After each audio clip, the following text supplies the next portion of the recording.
Tomé el abrigo de mi nuera en la tintorería y el dueño, un señor a quien conocía desde hacía años, me jaló a un rincón. «Doña María, encontré esto en su bolsillo», susurró, entregándome una pequeña bolsa de plástico. «Tiene que sacar a esos niños de la ciudad hoy mismo», dijo con voz temblorosa. En ese momento, yo no sabía que estaba descubriendo un plan terrible que cambiaría a nuestra familia para siempre. Pero antes de continuar, asegúrate de ya estar suscrito al canal y escribe en los comentarios. ¿Desde dónde estás viendo este video? Nos encanta saber hasta dónde están llegando nuestras historias. El calor de aquella tarde de diciembre se me pegaba a la piel mientras caminaba por la calle principal. Cargaba pesadas bolsas de compras y sentía el sudor escurrir por mi espalda. La tintorería de don Joaquín apareció en la esquina, con el letrero descolorido bamboleándose con el viento. Saqué de mi bolso el billete amarillento que mi nuera, Renata, me había entregado más temprano. «Suegra, ¿puede ir por mi abrigo beige a la tintorería?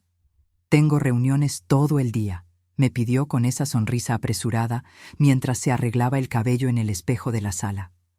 Acepté sin pensarlo mucho. Era solo un favor más para la esposa de mi hijo. El timbre de la puerta de la tintorería sonó cuando entré. El olor a suavizante y vapor caliente llenó mis pulmones. Don Joaquín estaba detrás del mostrador, un hombre de 70 años con los lentes en la punta de la nariz y manos marcadas por décadas de trabajo. Le entregué el papel. «Ah, doña María», murmuró, mirando la nota. «Voy por él». Mientras esperaba, observé el reloj de la pared. Ya eran más de las 5.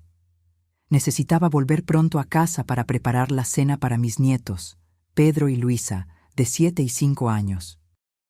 Mi hijo, Andrés, trabajaba hasta tarde, y Renata siempre tenía compromisos que yo nunca entendía bien. Don Joaquín regresó con el abrigo cuidadosamente empacado en plástico transparente. Pero, en lugar de dármelo, miró alrededor, asegurándose de que estábamos solos. Su rostro arrugado se endureció. «Doña María», habló casi susurrando, «necesito mostrarle algo». Antes de que pudiera responder, tomó mi brazo con su mano huesuda y me condujo detrás de una cortina que separaba la tienda del área de lavado. El sonido de las lavadoras amortiguaba nuestra conversación. «Encontré esto cuando estaba revisando los bolsillos», dijo, sacando de un cajón una pequeña bolsa de plástico. Mi corazón se aceleró cuando vi el contenido. Era una foto de mis nietos jugando en el patio de casa. Pero lo que me heló fue la marca. Círculos rojos burdos alrededor de sus rostros, como si hubieran sido dibujados con rabia. Junto a ella había un recibo de transferencia bancaria con una suma que me hizo abrir los ojos. Eran millones. Cuando vi esto, ni lo creí, continuó don Joaquín, con la voz temblando. La conozco desde hace años. No podía simplemente devolverle el abrigo como si nada hubiera pasado. Tomé la bolsa de plástico, con las manos temblando tanto que casi la dejo caer. «Doña María, usted tiene que llevarse a los niños lejos de aquí», dijo, con los ojos llenos de miedo genuino. «No estoy bromeando. Este tipo de marca no es algo bueno. Ya he oído historias». «¿Qué significa?», pregunté, apenas logrando articular las palabras. «No puedo asegurarlo con certeza, pero esos círculos rojos, ya he visto reportajes sobre eso. Tiene que ver con trata de personas». El aire se hizo demasiado pesado para respirar. ¿Trata de personas? ¿Mis nietos? La sala pareció girar a mi alrededor. «No pierda tiempo», continuó. «Tome a los pequeños y salga de la ciudad antes del amanecer. No le cuente a nadie, ni siquiera a su hijo. No sabemos quién está involucrado». Salí de la tintorería en estado de shock, las compras ahora pesando 1 tonelada, el abrigo de Renata doblado sobre mi brazo y la bolsa de plástico quemando en mi bolsillo como fuego. La calle seguía igual. Carros pasando, gente regresando del trabajo, el sol comenzando a ponerse. Pero mi mundo se había derrumbado. Llegué a casa con el corazón martillando. Pedro y Luisa estaban en la sala viendo caricaturas. Al verme, corrieron a abrazarme. Abuela, ¿trajiste chocolate?, preguntó Luisa, sus ojos grandes e inocentes brillando hacia mí. Miré esos rostros pequeños, los mismos rostros que alguien había marcado con círculos rojos. Forcé una sonrisa. Sí, mi amor. Vamos a guardar las compras y luego pueden comer. Mi celular sonó. Era un mensaje de Renata. Llegaré tarde. Reunión de emergencia. Besos. Miré el mensaje, luego la foto en la bolsa de plástico. La mujer que traté como hija durante 7 años. La mujer que decía amar a mi hijo. La mujer que dio a luz a esos 2 niños inocentes. ¿Cómo podría ser parte de algo tan terrible? Mientras preparaba la cena, mi mente trabajaba frenéticamente. No tenía coche, no tenía mucho dinero ahorrado. ¿A dónde iría con 2 niños en medio de la noche? ¿Quién me creería? Si le contaba a Andrés, él confrontaría a Renata, y si ella estaba involucrada con gente peligrosa... Serví pasta con salsa a los niños, fingiendo normalidad. Pero por dentro, cada nervio de mi cuerpo gritaba por huir. «Abuela, ¿por qué estás temblando?», preguntó Pedro, observando mis manos mientras servía el jugo. «Solo estoy cansada, mi amor». Después de la cena, mientras los niños se bañaban, llamé a mi amiga de la infancia, Concepción, que se había mudado a Tijuana hace unos años. «Necesito tu ayuda», dije, tratando de mantener la voz tranquila. «Es una emergencia. ¿Puedo quedarme en tu casa por unos días? ¿Con mis nietos?». Concepción no hizo muchas preguntas, solo dijo que sí. Las amistades de 50 años tienen ese privilegio, confianza sin cuestionamientos. Entonces llamé a un taxi, pidiendo que me recogiera a las 4 de la mañana. A medianoche, con los niños dormidos, comencé a hacer una pequeña maleta.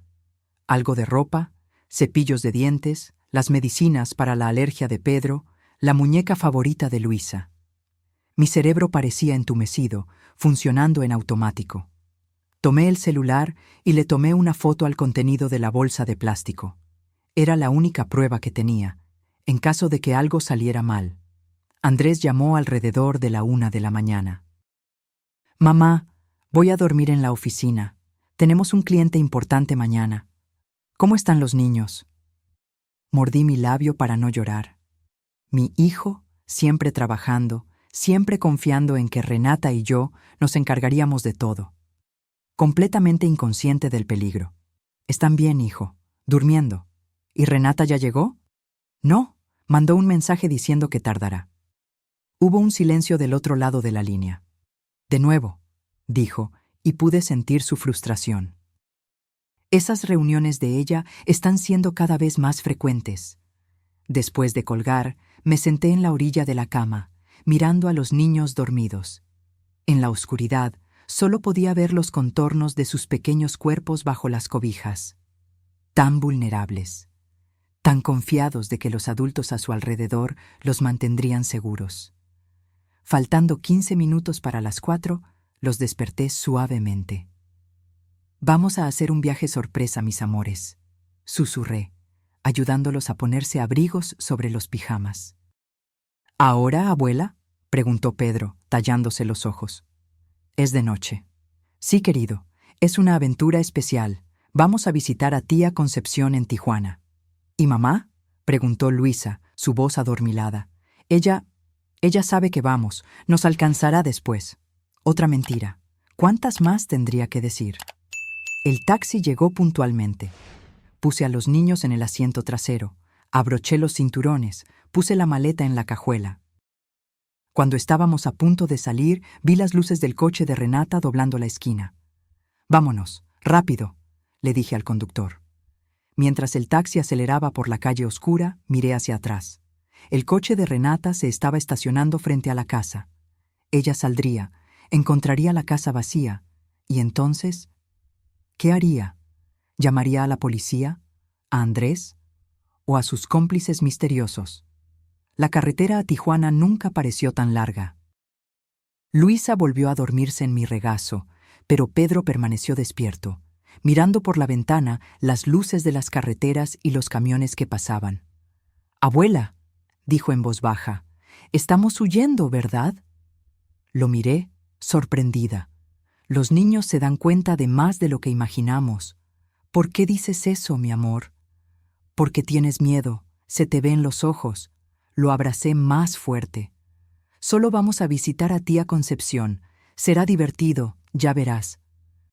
Pero mientras el taxi cortaba la noche, llevando a los 3 últimos miembros de mi familia en quienes todavía confiaba, yo sabía que realmente estábamos huyendo de una traición tan profunda que apenas podía comprender, huyendo para proteger lo más preciado.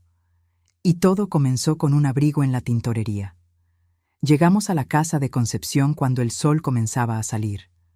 Ella nos esperaba en el porche, un viejo batón sobre el camisón, con el cabello canoso despeinado.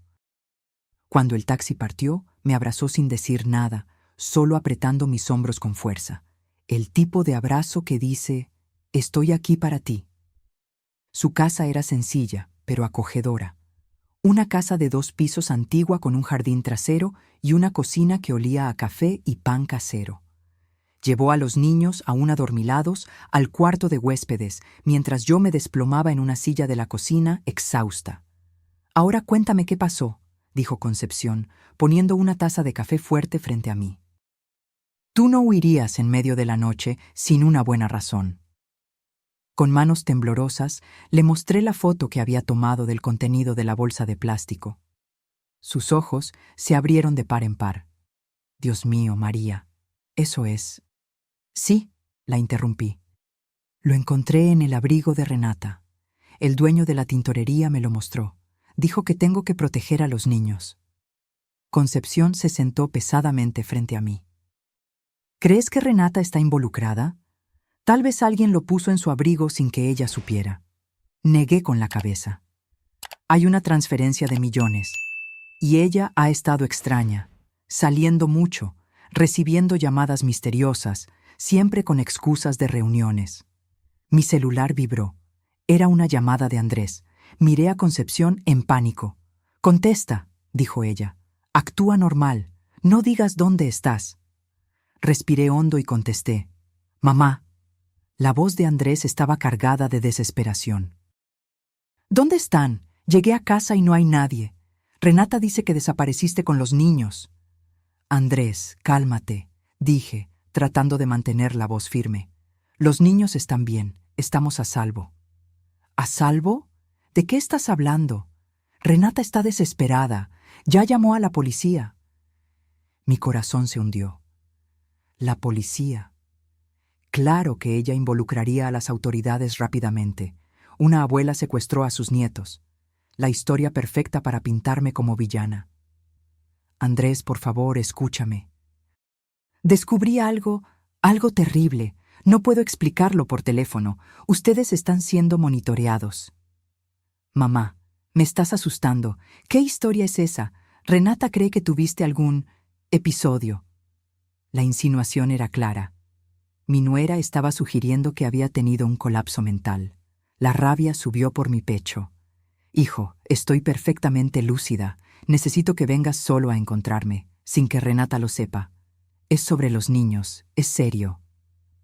Hubo un largo silencio. «¿Dónde estás?», finalmente preguntó, la voz más baja. «No puedo decirlo por teléfono. Te voy a mandar un mensaje con la dirección de un lugar público para encontrarnos. Ven solo, Andrés. La vida de tus hijos depende de eso». Colgué, temblando. Concepción apretó mi mano. «¿De verdad crees que los teléfonos están intervenidos?» «No sé, pero no puedo arriesgarme. Si Renata está involucrada con gente peligrosa». Pedro apareció en la puerta de la cocina, tallándose los ojos. «Abuela, tengo hambre». Forcé una sonrisa. «Vamos a hacer un desayuno muy rico, cariño». Mientras Concepción preparaba hot cakes para los niños, le mandé un mensaje a Andrés, citándolo en un centro comercial de Tijuana, en el área de comida, a las 2 de la tarde. El resto de la mañana pasó borroso. Traté de actuar normalmente con los niños, que estaban encantados con el jardín de Concepción y con el gato gordo que vivía allí. Pero cada ruido me sobresaltaba. Cada coche que pasaba por la calle me hacía correr a la ventana. A la 1:30 de la tarde, dejé a los niños con Concepción y tomé un autobús al centro comercial. Elegí un lugar estratégico en el área de comida, desde donde podía ver todas las entradas. Pedí un café que no pude beber. Mi estómago estaba hecho un nudo. Vi a Andrés llegar 15 minutos antes de la hora acordada. Parecía haber envejecido 10 años desde la última vez que lo vi, hace solo 2 días. Ojeras profundas, barba sin afeitar, los hombros encorvados por el peso de la preocupación. Me vio y caminó rápidamente en mi dirección. Me levanté, lista para un abrazo, pero en lugar de eso, él sujetó mis brazos con fuerza. «Mamá, ¿qué hiciste? ¿Dónde están mis hijos?» «Están a salvo», respondí, manteniendo la voz baja. «Siéntate. Necesito mostrarte algo». Él se sentó a regañadientes. Tomé mi teléfono y le mostré la foto que había tomado. Encontré esto en el abrigo de Renata. El dueño de la tintorería me lo entregó ayer. Andrés tomó el teléfono, mirando fijamente la imagen. Vi su rostro cambiar, de la rabia a la confusión, luego a una expresión que no pude interpretar. «¿Qué son esos círculos?», preguntó, la voz casi inaudible. Según don Joaquín, es una marca usada por traficantes de personas. Andrés, creo que Renata está planeando vender a los niños. Él negó con la cabeza vehementemente. No, no, eso es absurdo. Debe haber alguna explicación. Renata jamás. Ella ama a sus hijos. Mira el valor de la transferencia, insistí. Millones. ¿Y cuánto tiempo lleva actuando extraño? ¿Reuniones hasta tarde? ¿Viajes de negocios? ¿Siempre al teléfono con personas que no conoces? Vi la duda crecer en sus ojos. Andrés trabajaba tanto, confiaba tan ciegamente, que nunca cuestionaba las ausencias cada vez más frecuentes de su esposa. Aunque fuera verdad, tartamudeó. ¿Por qué huiste? ¿Por qué no me buscaste primero? Don Joaquín me dijo que no confiara en nadie. No sabemos quién está involucrado, Andrés. Si Renata forma parte de una red mayor. Andrés pasó las manos por su rostro, tratando de procesar lo que estaba escuchando. «Necesito ver a mis hijos», dijo finalmente. «Necesito asegurarme de que están bien». «Lo están. Pero antes de llevarte con ellos, necesitamos decidir qué hacer. Si confrontas a Renata, ella lo negará todo. Podría incluso convencerte de que enloquecí. Necesitamos pruebas más concretas». «¿Qué pruebas? Esto puede ser cualquier cosa», dijo, señalando la foto en el celular. «Pudo haber sido puesto ahí, puede ser un malentendido». Yo esperaba esa resistencia. Nadie quiere creer que la persona que eligió para compartir la vida es capaz de tal traición. «Andrés, ¿nunca sospechaste nada? ¿Nunca viste algo extraño?» Se quedó en silencio por un largo momento. «Había una caja fuerte», dijo finalmente, «en el closet de nuestro cuarto. Renata dijo que era para guardar joyas, pero yo nunca tuve la combinación. Y, últimamente, he visto movimientos extraños en nuestra cuenta conjunta, grandes sumas siendo transferidas». Mi corazón se aceleró. «Necesitamos ver qué hay en esa caja fuerte. Mamá, eso es invasión de privacidad. No podemos simplemente...» «Estamos hablando de la seguridad de tus hijos», interrumpí, más duramente de lo que pretendía. «Si estoy equivocada, le pido disculpas a Renata de rodillas. Pero, ¿y si tengo razón? ¿Podrías vivir sabiendo que tuviste la oportunidad de salvarlos y no hiciste nada?» Vi la lucha interna en sus ojos, el amor por su esposa contra la preocupación por sus hijos. Finalmente, asintió. «Renata está en la delegación ahora, dando una declaración sobre el secuestro. La casa está vacía. Entonces vamos. Ahora». Salimos del centro comercial y tomamos un taxi. Durante todo el trayecto de regreso a nuestra ciudad, nos quedamos en silencio. Andrés miraba por la ventana, perdido en sus pensamientos. Yo rezaba silenciosamente por estar equivocada, porque hubiera una explicación inocente para todo. Pero en el fondo, yo sabía. Aquellos círculos rojos eran una sentencia de muerte para mis nietos, y yo haría cualquier cosa para salvarlos. El taxi nos dejó a 2 cuadras de la casa de Andrés, por precaución. Caminamos rápidamente por las calles familiares que ahora parecían cargadas de amenazas invisibles. La casa de 2 pisos donde mi hijo había construido su familia apareció frente a nosotros, silenciosa como una tumba. Andrés abrió la puerta con manos temblorosas. El interior estaba exactamente como yo lo había dejado la noche anterior. Los juguetes de Pedro esparcidos por la alfombra, los libros de colorear de Luisa sobre la mesa de centro. Había una extraña quietud, como si la casa supiera que estábamos a punto de exponer sus secretos. «La caja fuerte está en nuestro closet», dijo Andrés, subiendo las escaleras. Lo seguí hasta el cuarto principal. La cama king size estaba desordenada, probablemente por la desesperación de Renata al descubrir nuestra desaparición. El closet era espacioso, con la ropa cara de Renata colgada en orden meticuloso de un lado y los trajes sencillos de Andrés del otro. En el fondo, escondida detrás de una fila de zapatos, estaba una caja fuerte de pared. «¿Nunca intentaste abrirla?», pregunté. Andrés negó con la cabeza. Renata siempre fue muy reservada sobre algunas cosas. Yo lo respetaba.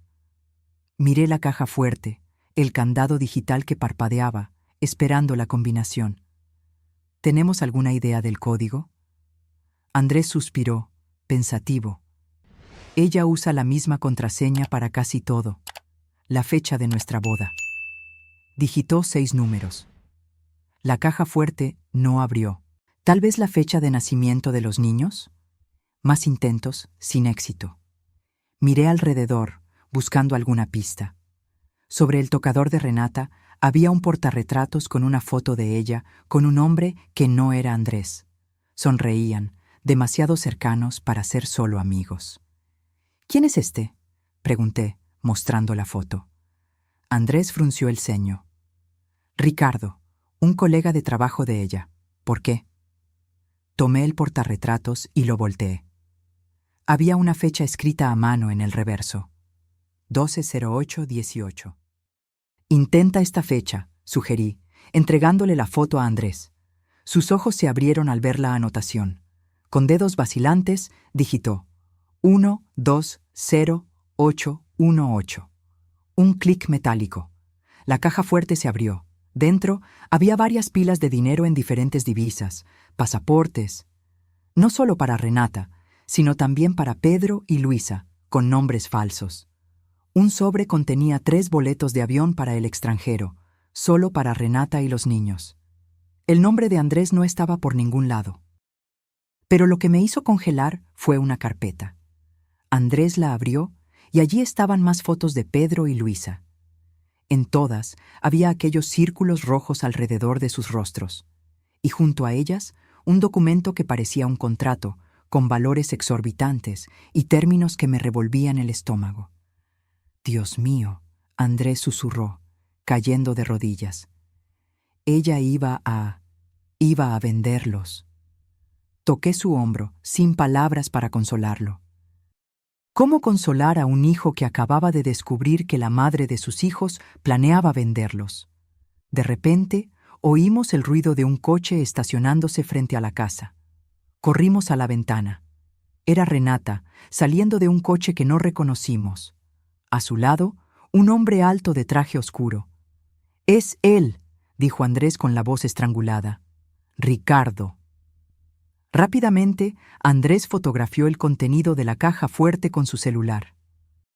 Tomamos algunos de los documentos más incriminatorios y cerramos la caja fuerte, dejando todo como estaba. «Salgamos por la parte de atrás», susurré. Bajamos las escaleras silenciosamente. Por la ventana de la cocina, vi a Renata y Ricardo entrando por la puerta principal. Estaban discutiendo, las voces tensas. «Tenemos que encontrarlos», decía Renata. «La transferencia ya fue hecha. Si no entregamos a los niños en 2 días, estamos muertos». «Cálmate», respondió Ricardo. «Los encontraremos». «Tu suegra no puede haber ido lejos con 2 niños». Andrés apretó mi brazo con tanta fuerza que casi grité de dolor. Su rostro estaba pálido, los labios temblando. Por primera vez en la vida vi a mi hijo completamente roto. Salimos silenciosamente por la puerta trasera, escondidos por la cerca viva. Caminamos rápidamente hasta llegar a una avenida concurrida donde tomamos un taxi de vuelta a Tijuana. En el camino, Andrés permaneció en silencio, mirando las fotos en su celular como si todavía no pudiera creerlo. Finalmente, habló. Necesitamos ir a la policía. No podemos simplemente entrar en cualquier delegación, argumenté. Si Renata forma parte de una red mayor, no sabemos quién puede estar involucrado. Necesitamos a alguien en quien podamos confiar. Andrés asintió, pasando las manos por su rostro. Tengo un amigo de la universidad que es delegado en Tijuana, Roberto. Voy a llamarlo. La llamada fue breve. Andrés no entró en detalles, solo dijo que era una emergencia familiar y que necesitaba la ayuda de Roberto. Llegamos a Tijuana 2 horas después. En lugar de volver a la casa de Concepción, fuimos directamente a un pequeño café en el centro de la ciudad. Roberto ya nos esperaba allí, un hombre fuerte con barba canosa y ojos atentos. Andrés, dijo, abrazando a mi hijo, hace años. Gracias por venir, respondió Andrés, con la voz exhausta. Nos sentamos en una mesa apartada. Andrés mostró las fotos del contenido de la caja fuerte y contó toda la historia. Roberto escuchó atentamente, el rostro endureciéndose con cada palabra. Esos círculos rojos, dijo finalmente, son una marca conocida de una red internacional de tráfico humano. Hemos investigado a este grupo durante años, pero son escurridizos. Raramente conseguimos pruebas concretas. ¿Y ahora?, pregunté, sintiendo un frío en el estómago. Ahora tenemos que actuar con extrema cautela, respondió Roberto. Si lo que están diciendo es cierto, Renata y ese Ricardo son solo peones en una operación mucho mayor. Necesitamos montar un operativo para atraparlos y, con suerte, llegar a los escalones más altos. ¿Y los niños?, preguntó Andrés, la voz quebrándose. Tienen que quedarse escondidos hasta que resolvamos esto. No pueden volver a casa ni quedarse en un lugar obvio. Le conté a Roberto sobre Concepción, y él estuvo de acuerdo en que, por ahora, era el lugar más seguro para Pedro y Luisa. Pero sugirió una precaución adicional. Voy a asignar una oficial encubierta para que esté cerca de la casa, solo como garantía. Salimos del café con un plan. Roberto accionaría un pequeño equipo de confianza para investigar a Renata y Ricardo discretamente. Andrés se quedaría conmigo y los niños en casa de Concepción. Y yo tendría que seguir siendo fuerte, por todos nosotros. Cuando llegamos a casa de Concepción, Pedro y Luisa corrieron a abrazar a su padre.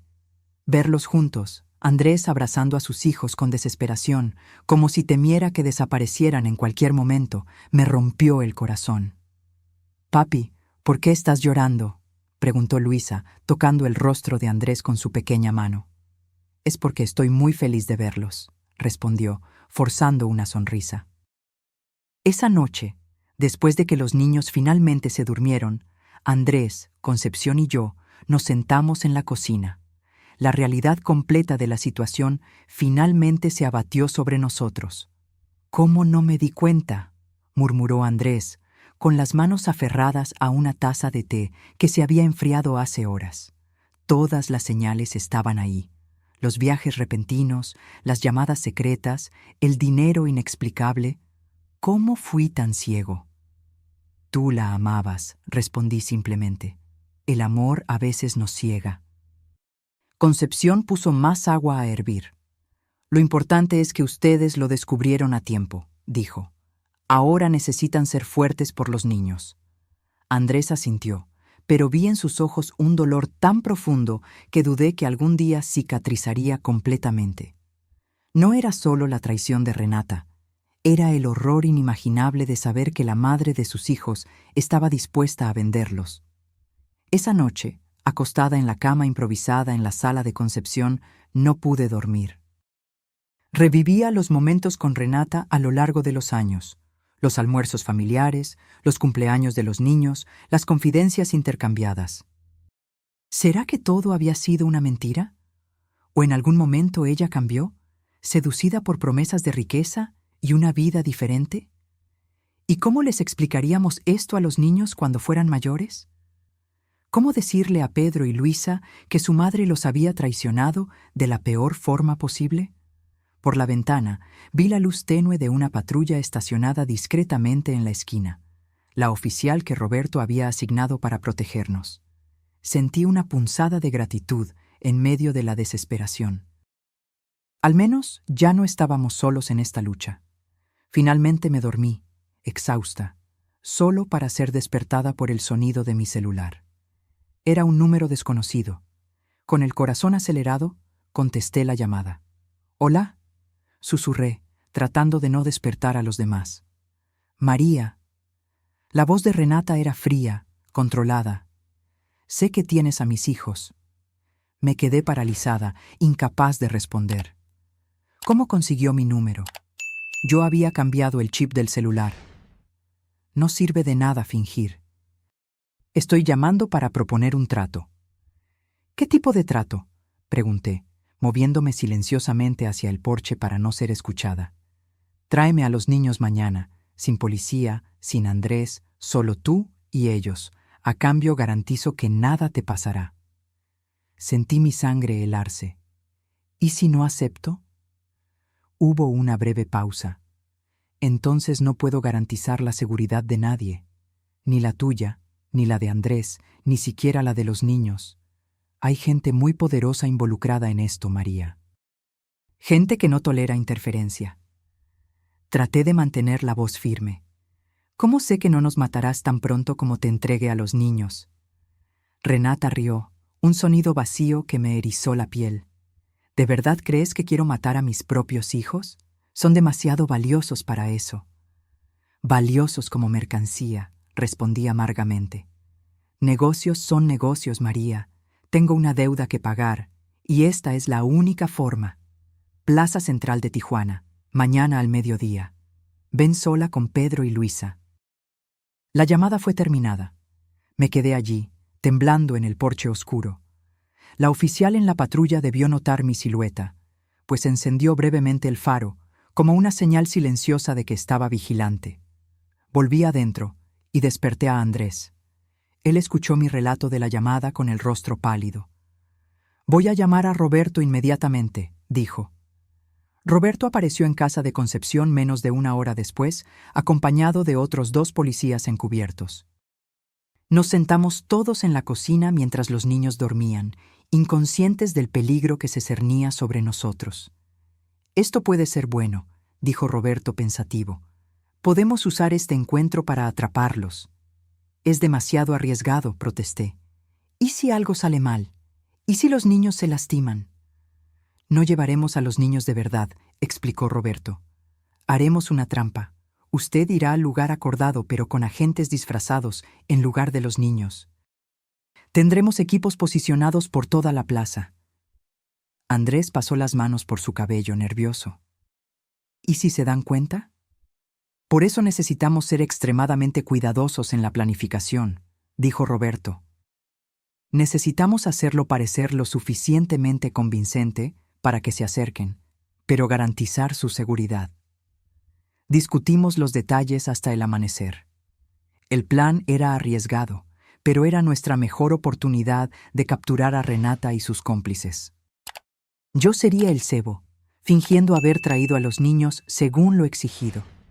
Cuando el sol finalmente salió, yo estaba exhausta, pero determinada. Mientras Roberto y sus colegas salían para organizar la operación, fui a ver a Pedro y Luisa, que comenzaban a despertar. «Buenos días, abuela», murmuró Pedro adormilado.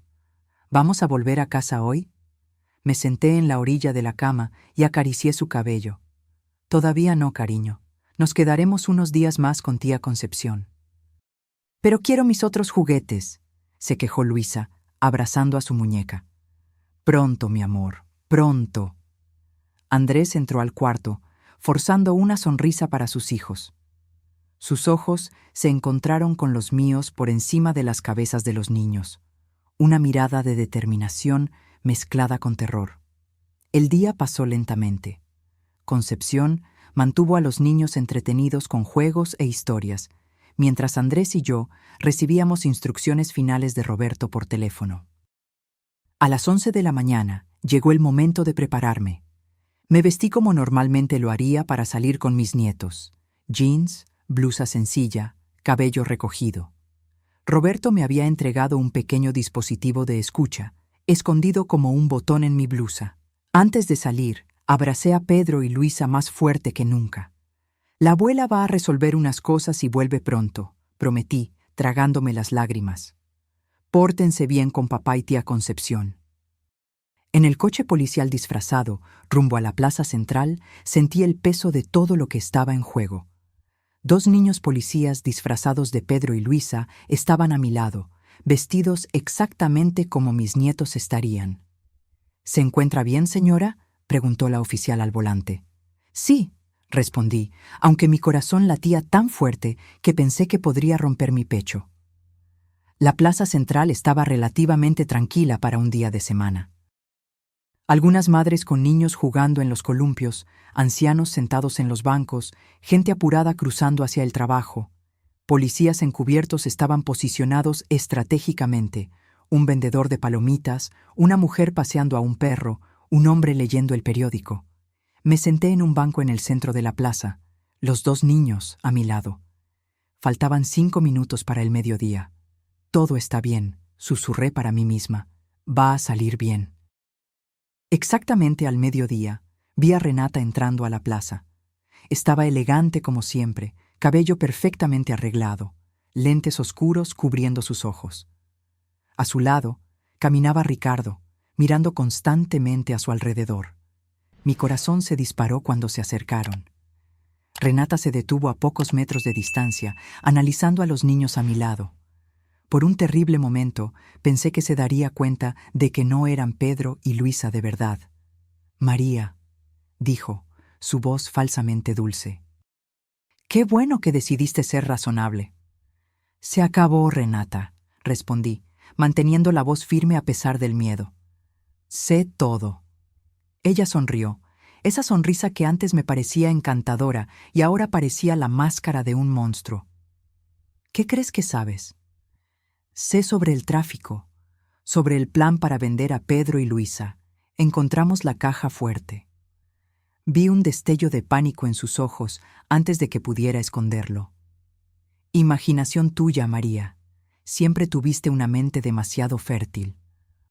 Ahora, niños, vengan con mamá. Los niños vacilaron, conforme a las instrucciones. Ricardo dio un paso adelante, irritado. Basta de charla. Tómalos. Tenemos que irnos. El comprador está esperando. En ese momento, todo sucedió rápidamente. Roberto y sus agentes surgieron de todos lados. ¡Policía Federal! ¡Alto! Ricardo intentó correr, pero fue derribado por 2 oficiales. Renata se quedó paralizada, los ojos abiertos de shock cuando las esposas fueron puestas en sus muñecas. Me traicionaste, me sisió mientras era llevada. Ellos no van a dejar esto así. Tú no sabes con quién te estás metiendo. Sus palabras enviaron un escalofrío por mi espalda. Incluso con Renata y Ricardo presos, la amenaza no había terminado. Había otros involucrados, personas más poderosas y más peligrosas. Roberto se acercó a mí mientras los otros oficiales subían a Renata y Ricardo a patrullas. Usted fue muy valiente, dijo apretando mi hombro. Lo logramos. Ahora podemos seguir su rastro hasta los jefes de la operación. ¿Y mi familia?, pregunté, todavía temblando. ¿Estamos seguros? Los mantendremos bajo protección hasta que estemos seguros de que todos los involucrados han sido capturados, garantizó. Pero ustedes no pueden volver a casa todavía. Voy a conseguir un lugar seguro. En la delegación me reuní con Andrés. Me abrazó con fuerza, lágrimas corriendo por su rostro. Se acabó, mamá, dijo. Salvaste a mis hijos. Pero mientras esperábamos para dar nuestras declaraciones, viendo a Renata y Ricardo siendo interrogados en salas separadas, yo sabía que no había terminado. Era solo el comienzo de una larga lucha por la justicia y, más importante, por la seguridad y el futuro de Pedro y Luisa. Pasaron 3 meses desde aquel día en la plaza. Estamos viviendo temporalmente en una casa de seguridad proporcionada por el Programa de Protección a Testigos, en una pequeña ciudad del interior de Jalisco, sustitución para Santa Catarina. Pedro y Luisa fueron inscritos en una escuela local bajo nombres diferentes, y Andrés consiguió un trabajo remoto para sostener a la familia. Las investigaciones continúan. A través de Renata y Ricardo, la policía logró desentrañar una parte significativa de la red de tráfico que operaba no solo en México, sino en varios países de Latinoamérica. Varios sospechosos fueron arrestados, incluyendo un empresario influyente que financiaba la operación. Renata se niega a cooperar plenamente. Las 2 veces en que fui llamada para confrontarla, me miró con un odio tan intenso que sentí como si pudiera quemar mi piel. Ella alega haber sido forzada a participar en el esquema a causa de deudas, pero las evidencias muestran años de participación consciente. Ricardo, por otro lado, se quebró bajo la presión y está delatando a todos los involucrados a cambio de reducción de pena. Fue a través de él que descubrimos la verdadera extensión del horror. Decenas de niños ya habían sido traficados por el grupo, vendidos para adopciones ilegales o destinos aún más sombríos. Andrés está destrozado. En los primeros días después de las detenciones, apenas podía levantarse de la cama. ¿Cómo seguir viviendo cuando la persona que amabas, la madre de tus hijos, resultó ser un monstruo? Poco a poco, sin embargo, está encontrando fuerzas para seguir adelante, principalmente por Pedro y Luisa. Los niños aún no saben toda la verdad. ¿Cómo explicarle a niños tan pequeños que su madre planeaba venderlos? Por ahora, solo les dijimos que Renata hizo algo malo y tuvo que irse. Preguntan por ella ocasionalmente, especialmente Luisa, que aún llora por las noches llamando a su mamá. ¿Cuándo va a volver mamá?, me preguntó ayer mientras la acostaba. No sé, mi amor, respondí sinceramente, acariciando su cabello. Pero la abuela y papá están aquí y te amamos más que a nada en el mundo. Hoy es domingo y estamos tratando de establecer nuevas rutinas, crear una nueva normalidad. Andrés está en el patio con Pedro, enseñándole a andar en bicicleta sin rueditas. Luisa está a mi lado en la cocina, ayudando a hacer un pastel de chocolate, lo que significa principalmente lamer la cuchara de masa cruda. Miro a mi nieta, la mancha de chocolate en su mejilla, sus dedos pequeños amasando la masa, y siento una ola abrumadora de amor y protección. Pienso en lo que podría haber pasado si yo no hubiera ido a la tintorería ese día, si don Joaquín no hubiera notado el contenido sospechoso en el abrigo de Renata. A veces, el destino trabaja a través de los detalles más pequeños. Un abrigo olvidado, una tintorería antigua, un hombre honesto que se negó a quedarse callado. Pequeñas decisiones que cambiaron todo. El fiscal del caso nos dijo que Renata y Ricardo probablemente recibirán penas severas. Las evidencias son abrumadoras, y el caso ganó notoriedad nacional, aumentando la presión por justicia. Pero también nos alertó que el juicio será difícil, especialmente para Andrés, que tendrá que enfrentar públicamente la traición de su esposa. Roberto, el delegado amigo de Andrés, continúa visitándonos regularmente, tanto profesionalmente como para darnos apoyo. Fue él quien me dijo algo que no puedo olvidar. Doña María, usted hizo lo que muchos no habrían tenido el valor de hacer: enfrentar una verdad horrible cuando habría sido más fácil ignorarla. No me siento valiente. Solo hice lo que cualquier abuela haría para proteger a sus nietos. Pero aprendí que a veces el coraje no es un gran gesto heroico, sino una serie de pequeños pasos difíciles tomados cuando todo lo que quieres es huir. Hoy por la noche, cuando Andrés y yo nos sentamos en el porche después de que los niños se durmieron, mirando las estrellas que parecen tan brillantes en esta pequeña ciudad, él tomó mi mano. Gracias, mamá, dijo simplemente, por haber salvado a mis hijos cuando yo estaba demasiado ciego para ver el peligro. Apreté su mano. Somos una familia. Nos protegemos unos a otros. No sabemos lo que el futuro nos depara. No sabemos cuánto tiempo tendremos que vivir en este limbo, lejos de nuestra casa, de nuestros amigos, de nuestra vida anterior. No sabemos cómo reaccionarán los niños cuando sean lo suficientemente mayores para entender toda la verdad. Pero sé que, no importa cuán oscura sea la noche, el sol siempre vuelve a salir.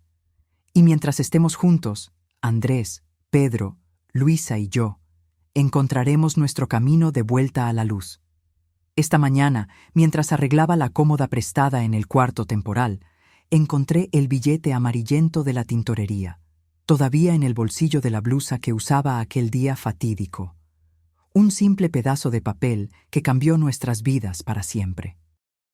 Lo guardé como recuerdo, no de la traición de Renata, sino del coraje de don Joaquín, de nuestra propia resiliencia y del hecho de que, a veces, los peores momentos de nuestra vida pueden llevarnos a una oportunidad de recomenzar. Porque eso es lo que estamos haciendo ahora, recomenzando. Un día a la vez, una risa a la vez, un recuerdo nuevo a la vez. Y al final, eso es todo lo que podemos hacer. Seguir adelante, proteger a quienes amamos y creer que vendrán días mejores. El juicio de Renata y Ricardo comenzó exactamente 6 meses después de su detención. El caso había ganado atención nacional y la sala del tribunal estaba llena de periodistas, activistas de derechos humanos y ciudadanos indignados. Andrés y yo nos sentamos juntos en la primera fila, apretando las manos uno del otro en busca de fuerza. Gracias a los esfuerzos de Roberto, los niños no tuvieron que asistir, siendo librados del trauma de ver a su madre esposada en el banquillo de los acusados. Cuando Renata entró, escoltada por 2 guardias, casi no la reconocí. El tiempo en prisión había borrado todo el brillo que antes ostentaba. El cabello siempre impecable ahora estaba sin vida. El rostro antes radiante ahora marcado por ojeras profundas. Pero sus ojos, cuando me encontraron, todavía ardían con ese mismo odio. El fiscal presentó el caso con precisión implacable, exponiendo cada detalle horrible del esquema. Las fotos de mis nietos con los círculos rojos fueron proyectadas en una pantalla grande, haciendo que toda la sala jadeara de horror. Los estados de cuenta bancarios mostrando las transferencias millonarias, los boletos comprados, los pasaportes falsos. Y luego vinieron los testimonios. Ricardo, buscando reducción de pena, confesó todo, implicando a Renata por completo. Describió cómo ella había sido reclutada inicialmente como lavadora de dinero para la organización, pero pronto se dio cuenta de que podía lucrar mucho más ofreciendo a sus propios hijos. Ella decía que era perfecto, testificó, evitando mirar a Renata. Nadie sospecharía de una madre. Cuando llegó mi turno de testificar, sentí como si estuviera cargando el peso del mundo en mis hombros. Conté sobre el abrigo, sobre los descubrimientos en la tintorería, sobre nuestra huida desesperada para proteger a los niños. Mi voz falló varias veces, pero logré terminar. Renata optó por no testificar, siguiendo el consejo de su abogado. Pero durante el argumento final de la acusación, se volteó y me miró directamente a mí y a Andrés. Sus labios formaron palabras silenciosas que parecieron ser: «Esto no ha terminado». Después de 3 semanas de juicio, el veredicto fue anunciado. Culpables de todos los cargos. La sentencia: 30 años para cada uno, sin posibilidad de libertad condicional por los primeros 20.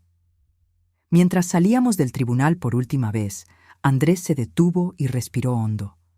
«Se acabó», dijo. Pero las palabras de Renata seguían resonando en mi mente. Esto no ha terminado. Una semana después del juicio, recibimos la noticia de que finalmente podíamos dejar el programa de protección a testigos. Con los principales miembros de la red presos y el caso cerrado, el peligro inmediato había pasado. Era hora de reconstruir nuestras vidas. Andrés decidió que necesitábamos un comienzo completamente nuevo. Vendió la casa donde había vivido con Renata y compró una pequeña casa de campo en las afueras de Blumenau. La reemplazaremos por Guadalajara, una ciudad tranquila donde nadie nos conocía, donde no seríamos la familia de aquel caso terrible de tráfico. La mudanza sucedió rápidamente. En un mes, estábamos instalados en nuestro nuevo hogar. La casa no era grande, pero tenía un patio espacioso donde Pedro podía jugar a la pelota y Luisa podía jugar con sus muñecas. Había un pequeño huerto en la parte trasera, con manzanos y duraznos que prometían fruta en la próxima estación. Andrés encontró trabajo en una empresa local y yo comencé a ayudar en la escuela de mis nietos, trabajando como auxiliar en la biblioteca. Lentamente, comenzamos a conocer a nuestros vecinos, hacer nuevos amigos, establecer nuevas rutinas. Los niños se adaptaron con la sorprendente resiliencia de la juventud. Pedro entró al equipo de fútbol de la escuela y pronto estaba parloteando sobre nuevos amigos. Luisa, siempre más reservada, tardó un poco más, pero eventualmente se encariñó con la maestra y comenzó a traer dibujos coloridos a casa todos los días. Todavía preguntaban por su madre ocasionalmente, pero con menos frecuencia. Una noche, cuando Andrés estaba acostando a Pedro, el niño preguntó directamente: «Papi, mamá hizo algo muy malo, ¿verdad?». Andrés me contó sobre la conversación más tarde, las lágrimas corriendo por su rostro. «No sabía qué decir, mamá», me confesó. «¿Cómo le explico eso a un niño de 8 años?» «Con el tiempo», respondí abrazándolo. «Les explicaremos con el tiempo, cuando puedan entender». Pasó 1 año, luego 2. La vida siguió su curso. Celebramos cumpleaños, navidades, graduaciones escolares. Andrés conoció a una profesora de música en la escuela de los niños, Ana, una mujer gentil y paciente que entró en nuestras vidas con respeto y sin prisa. Al principio, yo estaba aprensiva. ¿Cómo volver a confiar? ¿Cómo estar segura de que no estaríamos trayendo otro peligro a nuestras vidas? Pero Ana demostró ser exactamente lo que parecía, una persona genuinamente buena, que amaba a mi hijo y a mis nietos por lo que eran, con todas las cicatrices y el equipaje que cargaban.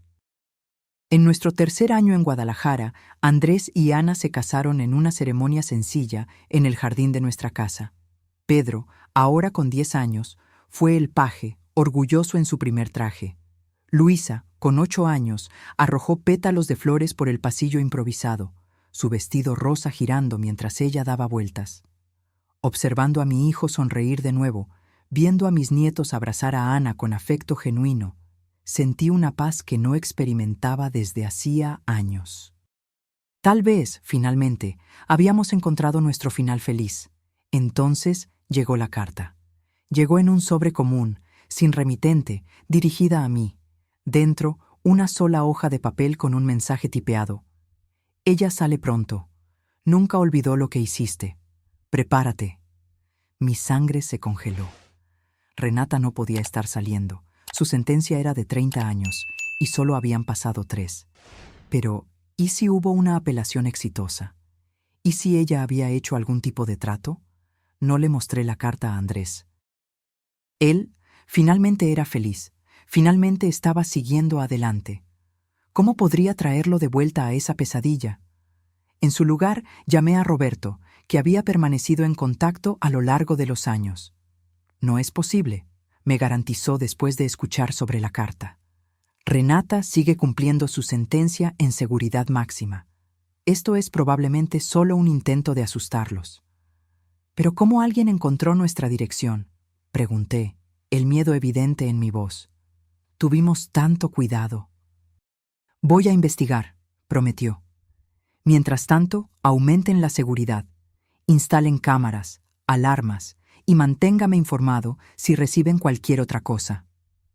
En los días siguientes, vivimos en constante estado de alerta. Andrés notó mi preocupación e insistió hasta que le mostré la carta. Su rostro palideció e inmediatamente comenzó a tomar medidas.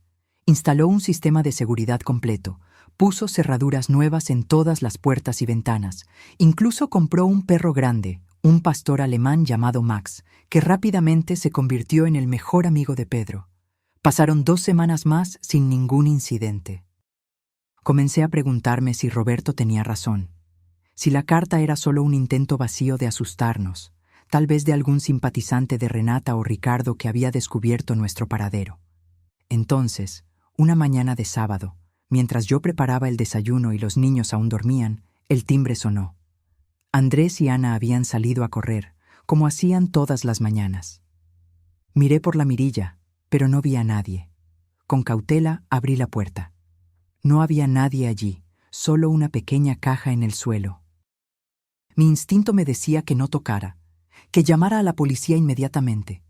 Pero antes de que pudiera cerrar la puerta, Max pasó por mí y comenzó a olfatear la caja, moviendo la cola alegremente.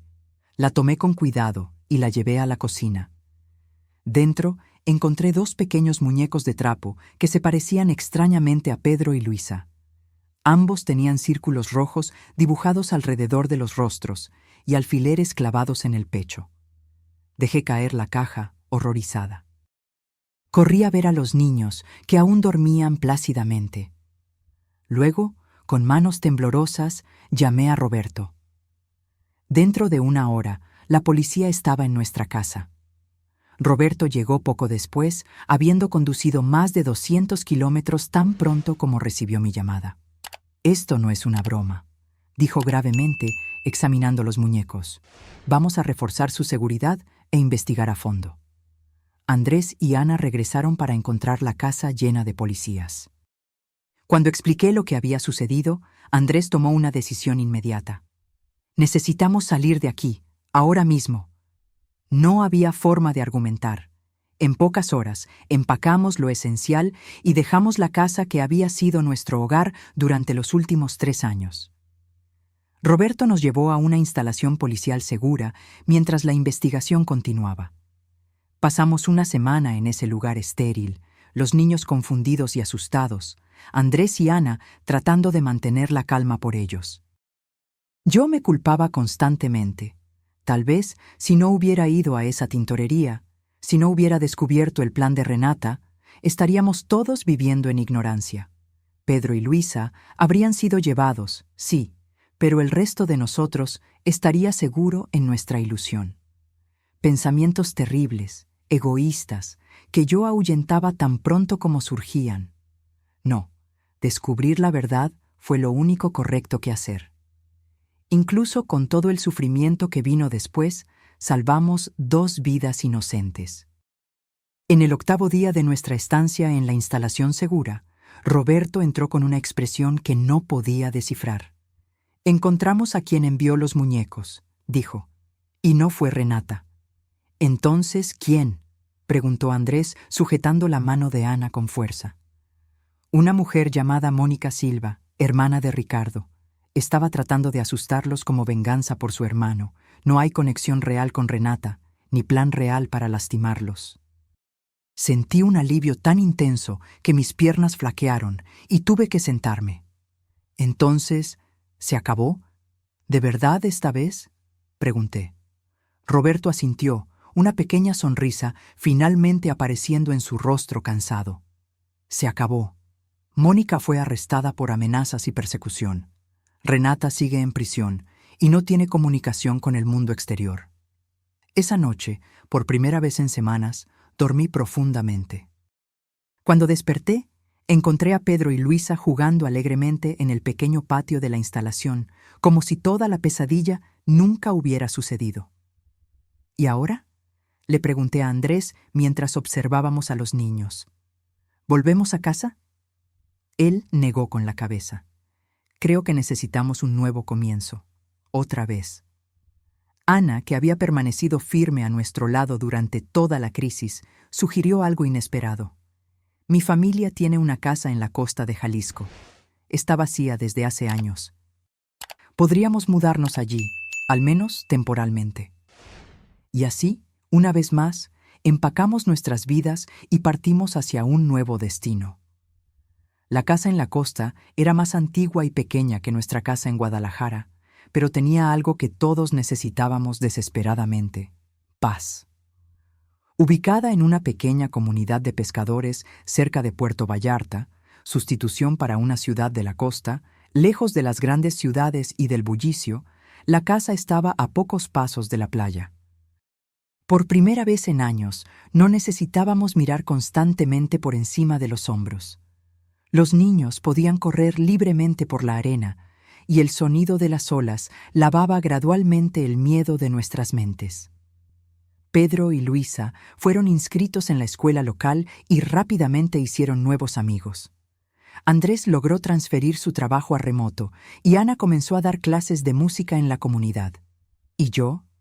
Yo finalmente tuve tiempo para respirar, para procesar todo lo que habíamos pasado. Una tarde tranquila, me senté en el porche mirando el océano y comencé a escribir nuestra historia. No para publicar o compartir, sino como una forma de terapia, de aceptar lo que sucedió y seguir adelante. Y tal vez, un día, cuando Pedro y Luisa fueran adultos y estuvieran listos para entender toda la verdad, yo podría darles este registro. Hoy, mientras escribo estas últimas páginas, miro hacia atrás y veo cuánto hemos recorrido. Los niños están prosperando.